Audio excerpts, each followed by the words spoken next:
The South Sudanese government insists that its military offensive is necessary to stop the advance of the Sudan People's Liberation Movement in opposition and protect civilians. But the violence is threatening to unravel a fragile peace deal. With imminent start of operation during peace, all civil population in SPLA control areas of Mural, Hurur, and Akobar are directed to immediately evacuate for safety to government control areas as soon as possible. The fighting is putting the 2018 peace agreement, which ended a brutal 5-year civil war, at serious risk, although the government says it's still committed to the process. The government of the Republic of South Sudan reiterates its commitment to fully implement the revitalized agreement on the resolution of conflict. We are not at war. And I said this during my interview with the BBC this morning.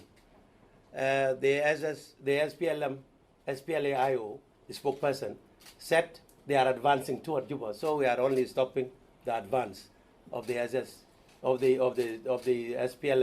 SPLA-IO because we also have the right of self-defense, and therefore in the process of practicing the right of self-defense, you will see us fighting to make sure that we stop the advancement.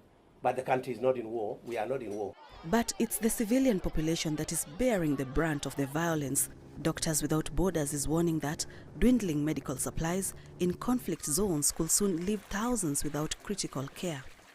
We are operating what is called en remote in the area where we cannot access. But the problem is that we cannot resupply our hospital. So once the stock will be over, if we have no access and if we are not able to provide new supply, medical supply there, then it will be very difficult. So far, we succeeded to cope with what we have. The UN also echoed concerns over the dire humanitarian situation. The ongoing violence is not just a military threat, but also a public health crisis with critical services on the brink of collapse. Even now, as we speak today, we are perilously close to a civil war than we were 5 to 6 years ago.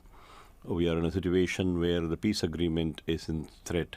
And when every stakeholder understands that keeping this peace agreement as the center of all our actions and try to implement it despite all the difficulties, that's the only way forward. But despite that, the peace agreement is today challenged in more ways than one.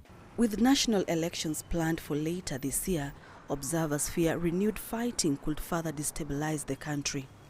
Sharon Baranga, CGTN.